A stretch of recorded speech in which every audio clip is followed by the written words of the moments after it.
Salut, ici Jean-François de Sentier du Bonheur et aujourd'hui c'est très difficile de tourner, tu peux pas t'imaginer.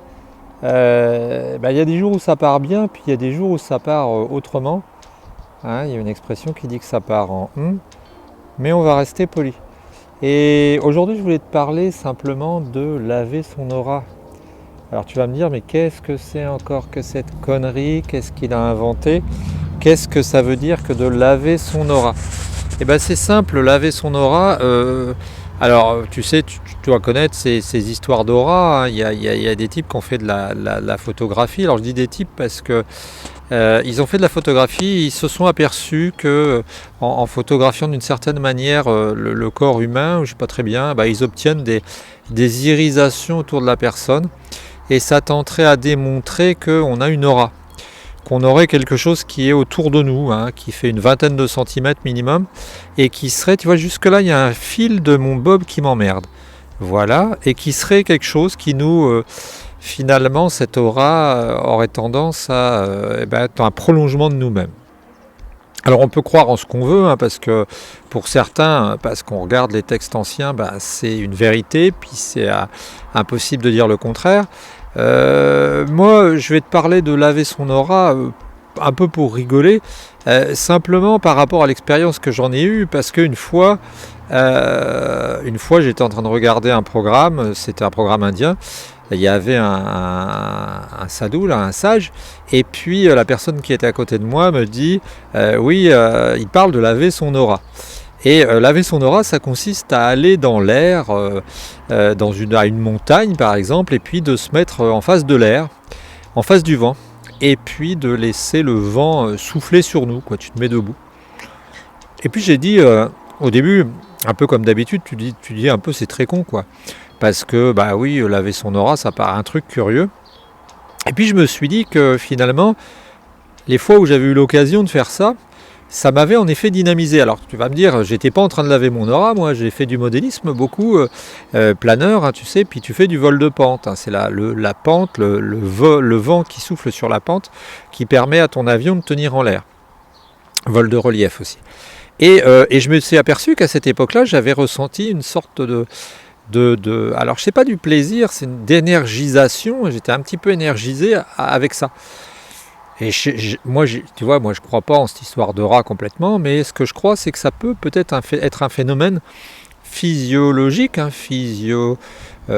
physionomique, qui fait que tu es, on va dire, comment est-ce qu'on pourrait dire, chargé en quelque chose.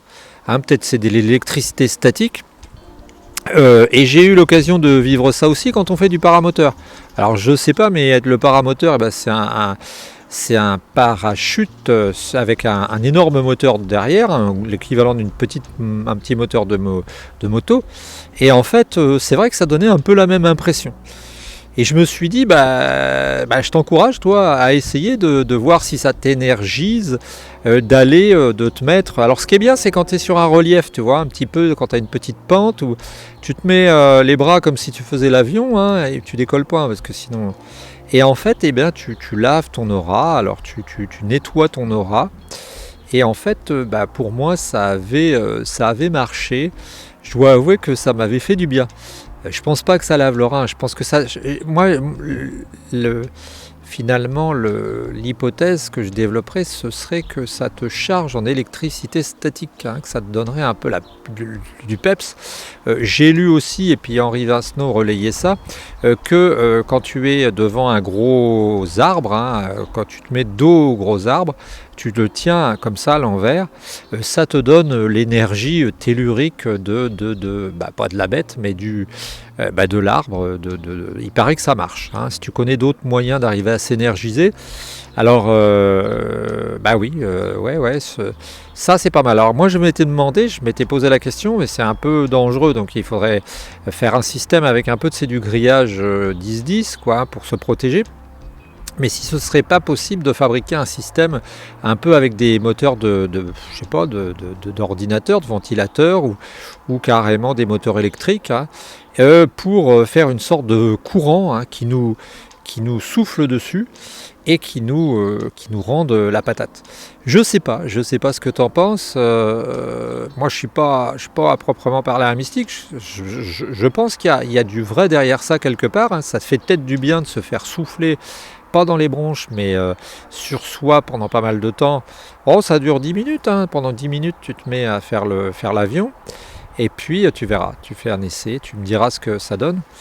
Hein, moi je suis pas trop tous ces trucs, les chakras, les machins, les trucs, mais je dois avouer quand même que il faut encore une fois rendre à César ce qui est à César et dire que ça peut être quelque chose qui peut être intéressant et à creuser. Voilà, allez, salut.